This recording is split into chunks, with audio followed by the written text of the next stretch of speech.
እንዳጠቃላይ ጠቅላላ አድርጌ አጠር አድርጌ ሳቀርብላችሁ አሁን 12 ሰዓት ላይ አይታረድም ልብ አድርጉልኝ 12 ሰዓት ላይ ቅዳሜ 12 ሰዓት አይታረድም 2 ሰዓትም ከምሽቱ አይታረድም 3 ሰዓትም አይታረድም 5 ሰዓትም አይታረድም 6 ሰዓትም አይታረድም ከሌሊቱ ማለት ነው ስንት ሰዓት ነው የሚታረደው ቤተክርስቲያን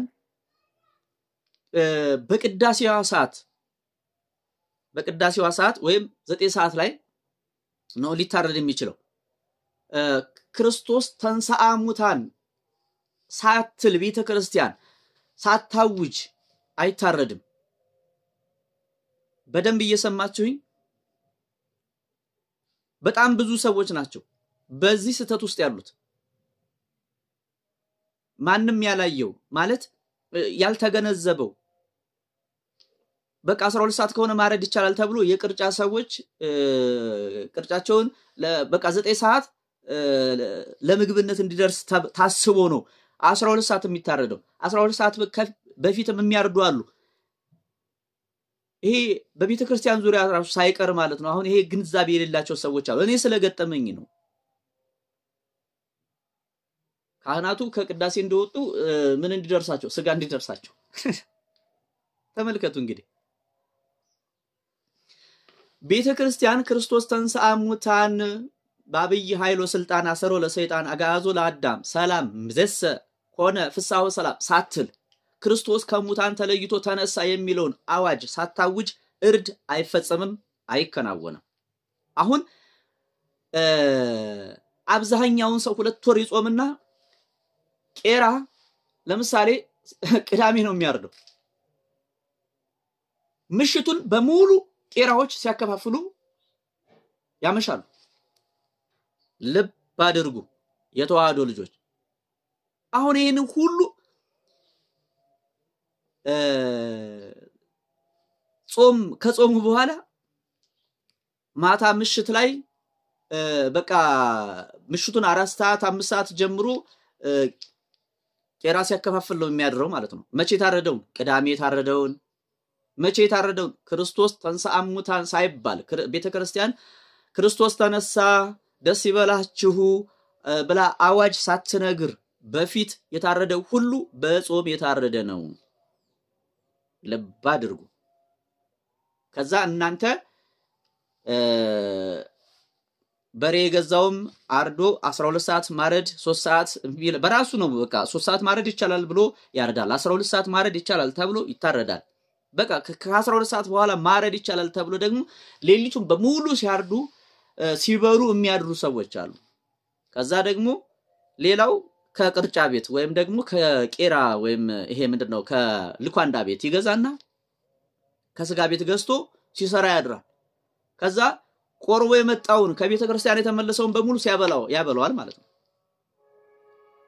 አሁን እዚህ ላይ እኔ እንዴት አባቶች ራሱ ለምን ግልጽ የሆነ ትምህርት እንዳልሰጡበት በጣም ይገርመኛል ማለት ነው በጣም ይሄ አሁን ኋላ ቀር የሆነ በቃ ማለት ትምህርት የጎደለው ሂደትና አካሄድ አስተሳሰብ ስለሆነ በቤታቸውም ሆነ ገሳቸው በቤቱ ዶሮ የሚያርዳለ ያሉ ቤት ያፈራው የሚያርዳለ እርድ ጭራሽ አይፈጸም አይከናወንም እስከ መቼ ድረስ እስከ 9 ሰዓት ድረስ ክርስቶስ የተነሳው 9 ሰዓት ላይ ነው ሰላም ውድ ቤተ ወንጌል ተዋህዶ ሚዲያ ቤተሰቦች በያላችሁበት ሰላማችሁ በክርስቶስ ብዝት ተርፍረፍ ይበልላችሁ የድንግል ማርያም መልጃ ቃል ኪዳን የቅዱስ ሚካኤል ጥበቃ አይለያችሁ የተዋህዶ ልጆች ባለም ሀተቦች በያላችሁበት የእግዚአብሔር ሰላም አሁንም ብዝት ተርፍረፍ ይበልላችሁ እርኩሳን መናፍስትን ጸዋጋና ጋንንትን ድግምትና መተትን አስማትና ሟርትን ይጣልላችሁ አሁን እንግዲህ እለቱ ወቅቱ ሰሞነ ሕማማት ላይ እንገኛለን ማለት ነው ሰሞነ ሕማማት ማለት ምንድነው የሚለውን ቃል ጭምር አብረን እንመለከታለን ሰሞነ ሕማማት ማለት እንግዲህ የክርስቶስን ሕማም ክርስቶስ ለሰው ልጅ ዓለምን ለማዳን የሰው ልጅ ቤዛ ለመሆን እኛ ሊቤዠን አምላክ ሰው ሆኖ በተዋሃደው ስጋ መከራ መቀበሉን መገረፉን መቸንከሩን ደሙን አፍስሶ ስጋውን ቆርሶ ዋጋ ከፍሎ ቤዛ እንደሆነን የምናስብበትን ወይም ደግሞ ይሄንን ሳምንት እሱ የተቀበለውን በሱ ላይ የደረሰውን መከራ የምናስብበት የክርስቶስን ሕማም የክርስቶስን ስቃይ የምናስብበት ማለት ነው እና በዚህ ሰሞነ ሕማማት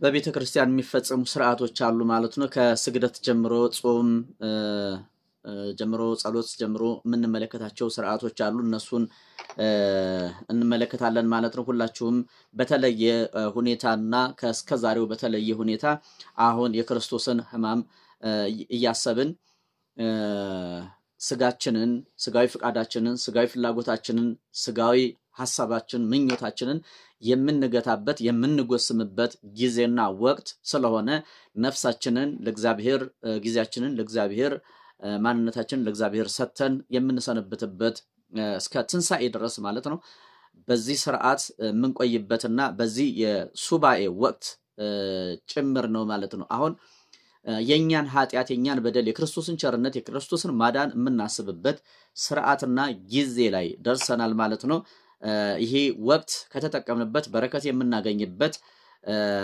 እስቲ ነው ስንት ሰዓት ነው የምንጾመው የሚለውን ጭምር አብረን መጽሐፉስ ምን ይላል በቤተ ክርስቲያን አዋልድ መጽሐፍቶች አሉ ከነሱ አንዱና ዋነኛው ደግሞ መካከል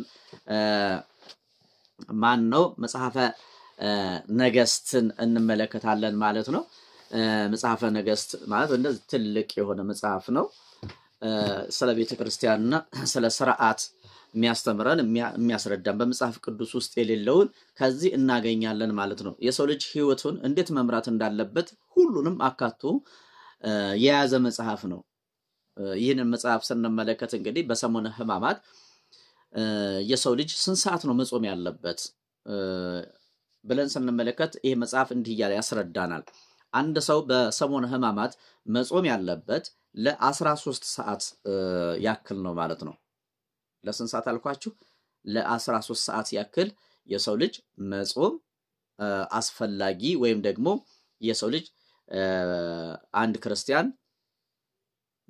እስከ 13 ሰዓት ድረስ መጾም ግዴታው ነው ማለት ነው ይሄ ሥርዓት ነው የቤተ ክርስቲያን ሥርዓት የተቀመጠልን እንዴት መመራት እንዳለብን እንዴት ምን ማድረግ እንዳለብን በዘፈቀደ ሳይሆን በሥርዓትና በሕግ ስለሆነ የምንመራው ይህ ሥርዓት ተቀምጦልናል ማለት ነው 13 ሰዓት ማለት ለምሳሌ አሁን ወይም ከነገ አንድ ሰዓት እንወስዳለን ማለት ነው ከነገው ላይ አንድ ሰዓትን ምን እንላለን እንቀንሳለን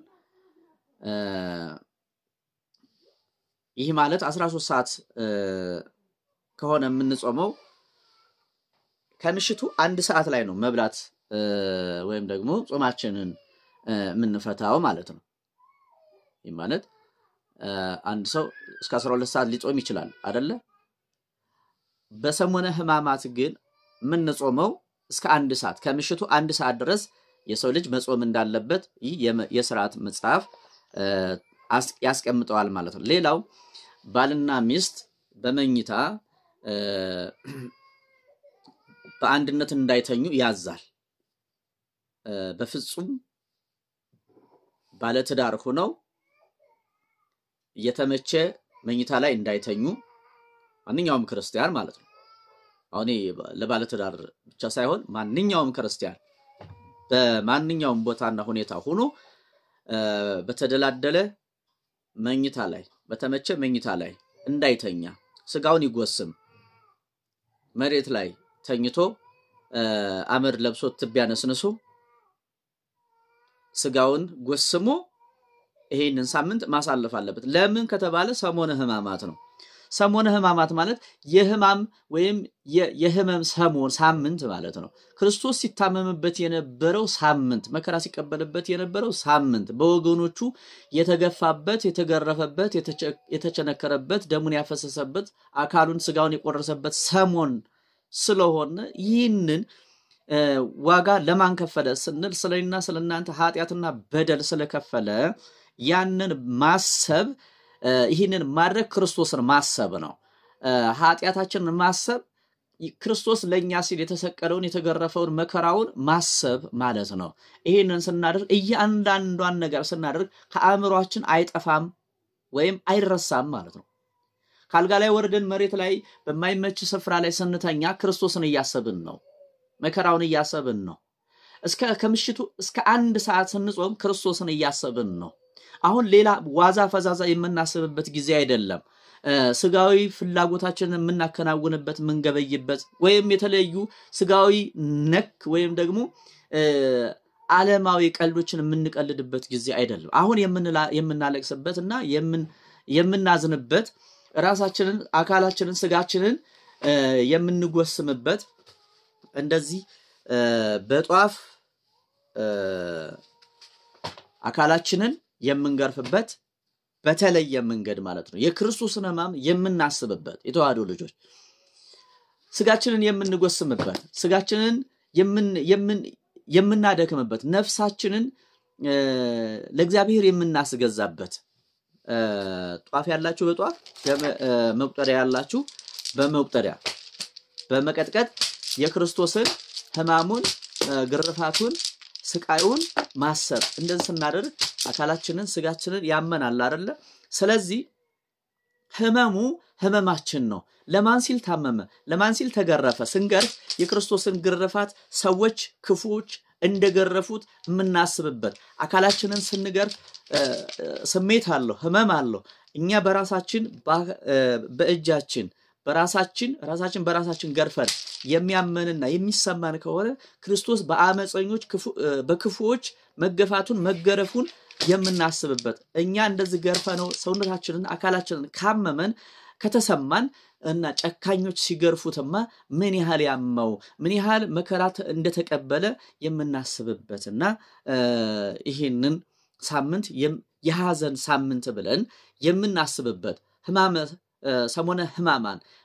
ሰሞነ ሕማማት የሕማም ሰሞን የግርፋት ሰሞን የስቃይ ሰሞን ክርስቶስ ያነባበት ክርስቶስ ያዘነበት ክርስቶስ ዋጋ የከፈለበት ክርስቶስ ሊይዙት የተማከሩበት ክፉዎች የተማከሩበት ዛሬ በህይወታችን ብዙ ሰዎች አሁን የክርስቶስ በሆኑ ሰዎች ላይ ክፉ ሰዎች አመፀኞች ሰዎች ጠንቋዮች መተተኞች አስማተኞች በእኛ ላይ ይማከራሉ አይደል?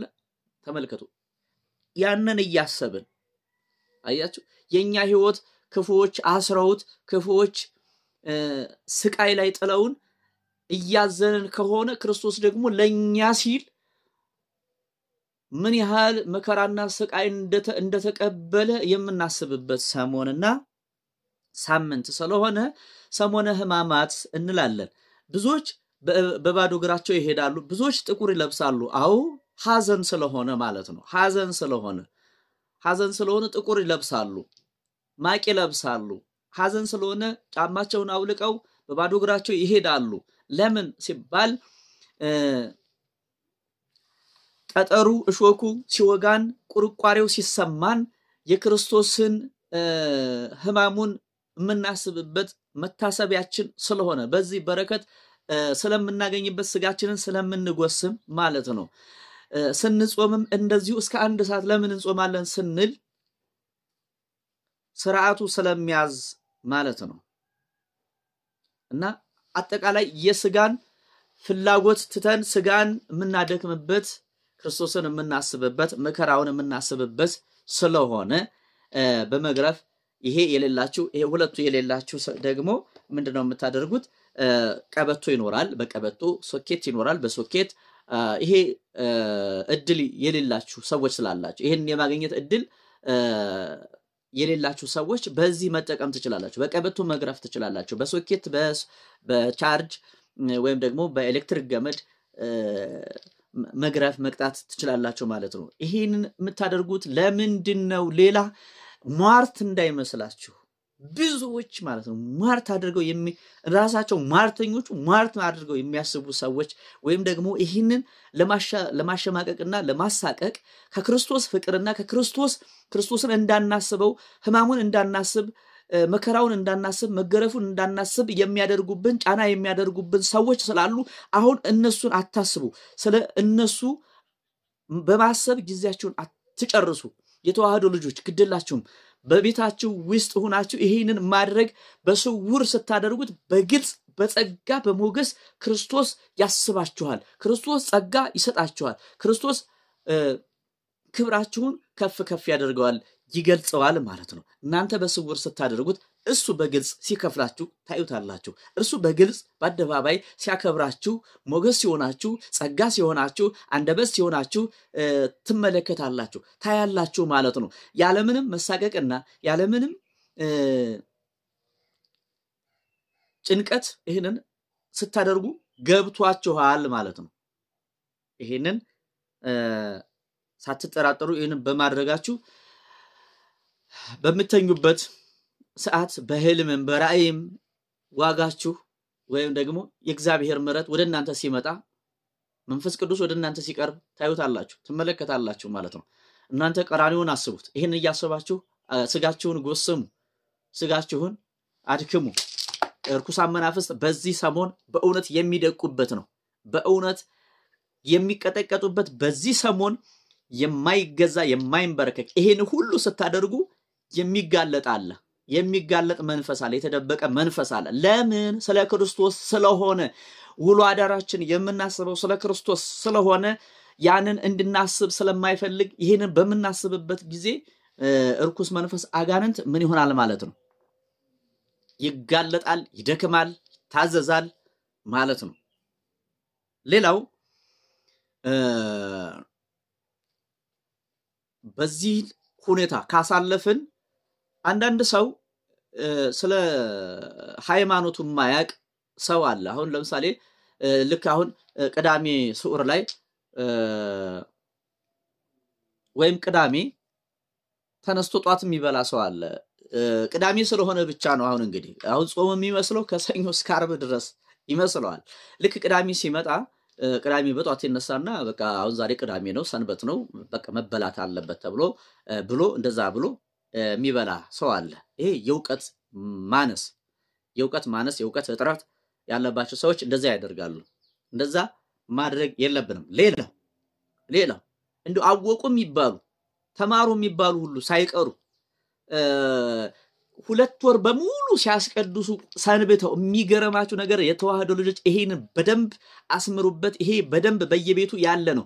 ከወዲሁ ራሳችሁን ሬዲ ወይም ዝግጁ እንድታደርጉ ስለምፈልግ ነው። 2 ወር ሙሉ ጾመው ልክ ቅዳሜ ማታ 12 ሰዓት ላይ የሚያርዱ ሰዎች አሉ። የሚያርዱ ሰዎች በጭራሽ ይሄ በጭራሽ 2 ወር ሙሉ የጾመውን ጾም አፍርሷል ማለት ነው። 2 ወር ሙሉ የጾመውን ጾም አፍርሷል። እንዳልጾመ ነው የሚቆጠረው ማለት ነው። ምንድነው አይጥ ወልዳ የሚባል ነገር አለ። ጨረዋ ሲቀር እናትየዋ ሞተች የሚባል ታሪክ አለ። አያችሁ 2 ወር ሙሉ 2 ወር ሁዳዴን ጾም ያለው ብሎ ሌሎችንም ጭምር የሚያበላሽ ይሄ ስርዓት አይደለም። ስለዚህ ክርስቶስ ተንሥአ እሙታን በአብይ ኃይል ወስልጣን አሰሮ ለሰይጣን አጋዞ ለአዳም ሰላም ምዘሰ ኮነ ፍስሐ ወሰላም ተብሎ አዋጅ እስካልተነገረ ድረስ ቤተክርስቲያን ሳታውጅ የተከናወነ እርድ በጾም ነው የታረደው ነው። ይሄንን ልብ አድርጋችሁ ስሙ። ላልደረሰው ሼር አድርጉ።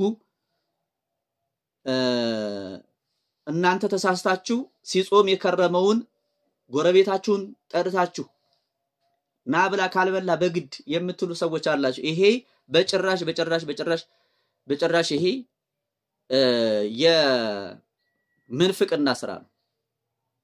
አጠቃላይ ሳታውቁት የምንፍቅናን ስርዓት ፈጽማችኋል ማለት ነው። ሲጾም የከረመውን አፍርሳችሁበታል። እናንተም አፍርሳችኋል።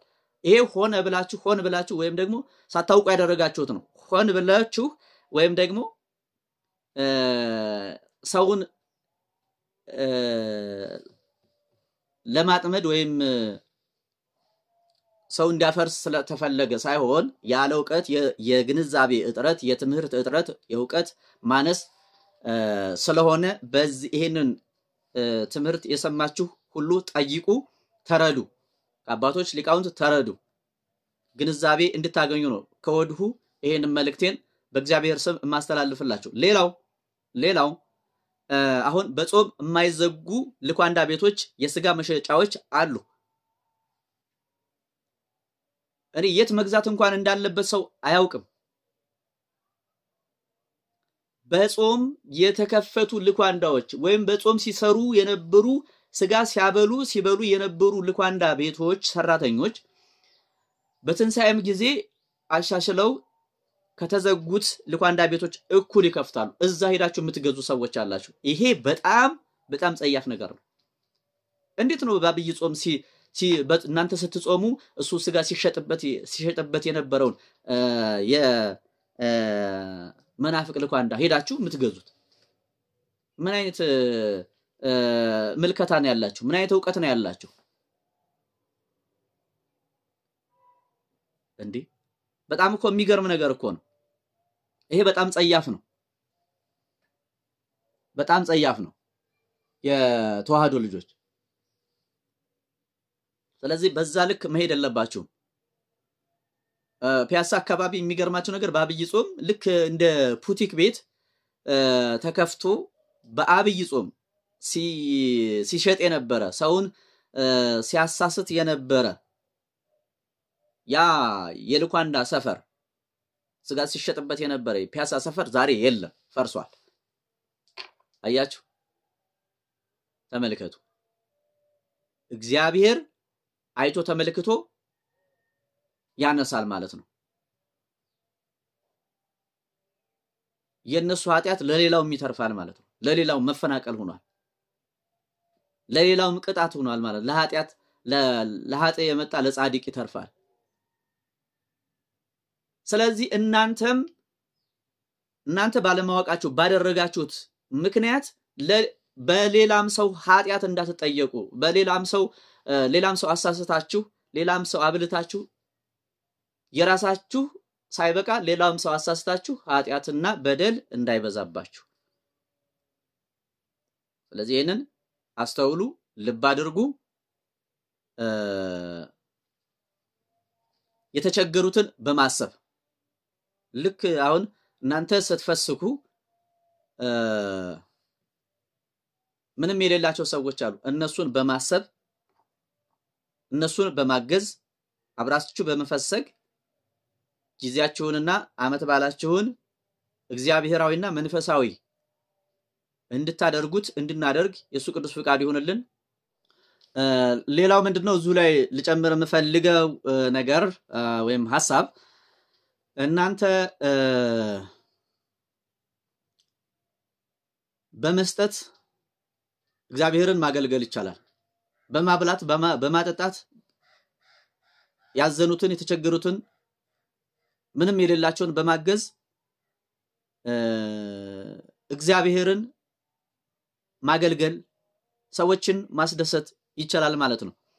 ስለዚህ አሁን ፋሲካ ላይ እንደው ዶሮም ሆነ እንቁላል የተለያየ ነገር ምንም ነገር በገንዘባችን መርዳት ማገዝ እንፈልጋለን የምትሉ ሰዎች ካላችሁ ምንም የሌላቸውን ሰዎች አስፈስግልን የምትሉ ሰዎች ካላችሁ ከስር በተቀመጠላችሁ አድራሻ በዋትስአፕ፣ ቴሌግራም፣ ኢሞ በመደወል በረከቱ ላይ መሳተፍ የምትፈልጉ ሰዎች ጾመኞችን ምንም የሌላቸውን አስፈስግልን። ጸበልተኞች በጸበል ቦታ በየቤቱ ምንም የሌላቸው ሰዎች አሉ። ልጆች ያሏቸው ልጆቻቸው የጎረቤት ልጅ ያዩ ከሌኮ በግ ተገዛለት ሙክት ተገዛለት ነከሌ ቤት እንደዚህ ሆነ። ያው የጻነትን የልጅነትን ነገር ታቃላችሁ። ምክንያቱም በዛ ውስጥ ያላለፈ የለም። ታቃላችሁ ጎረቤት አንዱ ያለው አንዱ የሌለው ሲሆን ያለው ስጋ ሲያስገባ ፍየል ሙክት በግ ሲያርድ የተለያየ ነገር እርድ ሲያከናውን ነከሌ ቤት እንደዚህ ተገዛ እኛ ለምን አልተገዛልንም ብለው ህፃናት የሚያለቅሱ ህፃናት አሉ። ነገር ግን እናት አባታቸው ደግሞ እንኳን አይደለም በግና ፍየል የሚገዙበት አሁን አንድ በግ አንድ ፍየል ስንት እንደሆነ ታቃላችሁ። የበሬ ዋጋ ይዟል ማለት ነው። የበሬው ዋጋ ደግሞ የመኪና ዋጋ የቤት ዋጋ ይዟል ማለት ነው። በጣም ሃይ ሆኗል ማለት ነው። ሁሉም ነገር ጨምሯል። ገቢና ኑሮ አልተመጣጠነም ማለት ነው። ስለዚህ እንዳቅማችሁ ይሄንን አድርግልን ምንም ለሌላቸው የምትሉ ሰዎች በዚህ እንሳተፍ እንደዚህ አድርግ የምትሉ ሰዎች ካላችሁ በቪዲዮ የተደገፈ አገልግሎት ገንዘባችሁ ያወጣችሁት ገንዘብ የት እንደደረሰ በማሳየት ለሌላውም ትምህርት እንዲሆን ለእናንተም ደግሞ መንፈሳችሁ ነፍሳችሁም እንዲረካ ያንን እንደዛ አገልግሎት እንሰጣለን ማለት ነው። ገንዘብም ስጥልን ካላችሁ ምንም ነገር አድርግ ካላችሁ በዛ መሳተፍ የምትፈልጉ ሰዎች ካላችሁ እንደዛ ማድረግ ፈልጋለሁኝ በሉኝ አናግሩኝ። ምንም የሌላቸው ሰዎች አሉ እማውቃቸው ማለት ነው። መረዳት የሚፈልጉ መረዳት የሚገባቸው ሰዎች በጣም የምሬን ነው የምላችሁ። እግዚአብሔር ምስክሬ ብዬ እምላችሁ ከሌላ ሃይማኖት ወደዚህ ወደ ኦርቶዶክስ ተዋህዶ ሃይማኖት ያመጣኋቸው ልጆች አሉ። ከእስልምና የመጡ አሉ፣ ከፕሮቴስታንትነት የመጡ አሉ። ብትችሉ ለነሱ ብታግዙ እና በረከቱን ብታገኙ በረከቱ ብትወስዱ። ሌላው ደግሞ በየጸበል ቦታው ያሉ አሉ መዳን ሽታው ፈልገው ምንም የሌላቸው ገንዘብ የሌላቸው እምነት ብቻ ያላቸው ማለት ነው። አምነው እግዚአብሔርን አምነው የሚኖሩ አሉ። እሱ ይመግበኛል አሞራ ኤልያስን በአሞራ ይመገበ አምላክ አሞራ መጋቢ አምላክ እኔንም ይመግበኛል ብለው በእምነት እግዚአብሔርን አምነው የሚኖሩ ሰዎች አሉ። እና ሐዋርያው ቅዱስ ጳውሎስ ምንድነው ያለው? መልካም ማድረግን ለሌሎች ማካፈልን አትርሱ፣ ይህ በእግዚአብሔር ፊት የተወደደ መስዋዕት ነው ይላል። ዕብራውያን ምዕራፍ 13 ቁጥር 16 ጀምረን ስንመለከት ይህንን ኃይለ ቃል ይናገራል ማለት ነው። እና ለሌላው ማካፈልን በቃ ትንሳኤ ማለት ይሄ ነው። መተጋገዝ ነው፣ ለሌላው መድረስ ነው። ክርስቶስ ለኛ ከባርነት ነፃ ለማውጣት ሰው ሆኖልናል፣ ደርሶልናል አይደለ? እኛም ደግሞ በአቅማችን እነሱን ስንመግብ ነው እግዚአብሔርን ምናስደስተው። እግዚአብሔር በዚህ ደስ ይለዋል። የመጨረሻውም ጥያቄ ብራብ አላበላችሁኝም ብጠማ አላጠጣችሁኝም የሚል ነው በዳግም ምጽአት ጊዜ የምንጠየቀው ማለት ነው። እና የተራበ የተቸገረውን ያዘነውን ማስደሰት ማለት እግዚአብሔርን ማስደሰት ነው። ሰውን ማሳዘን ማለት እግዚአብሔርን ማሳዘን ነው። ሰውን ማሰቃየት ሰውን ማንገላታት ማለት እግዚአብሔርን ማሳዘን ነው። ሰውን መርዳት ማስደሰት እግዚአብሔርን ደስ ማሰኘት ስለሆነ የተወደደ መስዋዕት ነው ይለዋል። ከዚህ በላይ ሌላ ምን ቃል አለ ወገኖቼ? ይህ በእግዚአብሔር ፊት አለ የተወደደ መስዋዕት ነው ካለ በቃ እግዚአብሔር የሚወደውን ነገር አድርገናል ማለት ነው። ስለዚህ በዚህ በመናደርገው ደግሞ ደስተኛ ሆነን ነው ማድረግ የሚገባል። ስንሰጥ ደስተኛ ሆነን ነው፣ በተጨማደደ ፊት ምናምን አይደለም። በተጨማደደ ፊት አይደለም። ደስ ብሏችሁ አድርጉት። በቃ ለእግዚአብሔር ብላችሁ አድርጉት። እግዚአብሔር በቃ እናንተን እኮ ተቀብሏቸዋል ማለት ነው። ከዛን ሰዓት ጀምሮ እግዚአብሔር ተቀብሏቸዋል። መስዋዕታችሁን የተወደደ መስዋዕት አድርጎ ይቀበላቸዋል ወይም ተቀብሏቸዋል ማለት ነው። ስለዚህ በዚህ መንገድ እንድንሄድ እግዚአብሔር ይርዳን። እግዚአብሔር ከሁላችን ጋር ይሁን። አገራችንን ሰላም ያድርግልን። ለብርሃነ ትንሣኤው ያድርሰን። ሰላም ሁኑልኝ። ሰላም እግዚአብሔር ይብዛላችሁ። የምትሰጡት አትጡ፣ የሚታገላችሁን ይጣልላችሁ። እግዚአብሔርን አስደስተን ነፍሳችን ደስ እንድትሰኝ እግዚአብሔር ይፍቀድልን። ሰው ስላለው ብቻ አይደለም እያለው መስጠት የማይፈልግ እጁ የሚንቀጠቀጥበት አለ፣ ልቦናው የሚፈራበት አለ። ለመስጠት ማለት ነው የሚጨነቅ አለ። ዝም ብሎ እኮ ለሆነ ልብስ ለሆነ ጫማ ለሆነ ነገር እኮ በጣም እኮ ይሁን ችግር የለም ምናምን ብሎ ለቅንጦት ያደርገዋል። ግን ለቤተ ክርስቲያን ወይም ደግሞ እግዚአብሔር ለሚከብርበት እግዚአብሔር ለሚደሰትበት ለመስጠት ውስጣችን የሚጨነቅብን ውስጣችን የሚያዝንብን ውስጣችን የሚከለክለን ነገር ኃይል አለ። የሆነ በቃ ለቤተ ክርስቲያን ሲባል ውስጣችን አይፈልግም። ያ መንፈሳዊ ማንነታችን ተይዞብናል ማለት ነው። እንዳንሰጥ ያደረገን በመስጠት ውስጥ ጽድቅ ስላለ፣ በመስጠት ውስጥ አጋንንት ስለሚጋለጥ፣ በመስጠት ውስጥ እግዚአብሔር ደስ ስለሚለው መስጠት እኮ ክርስቶስ እኮ ነፍሱን ነው የሰጠን እኮ። እኛ ገንዘብ ብንሰጥ ታዲያ ምንድነው የሚገርመው?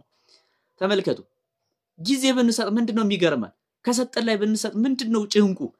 አሁን ያንን እንዳናደርግ በውስጣችን የሚያስጨንቀን የሚከለክለን የሚገረግርብን ነገር አለ ያ መንፈስ መሰበር አለበት ለምን ስንሰጥ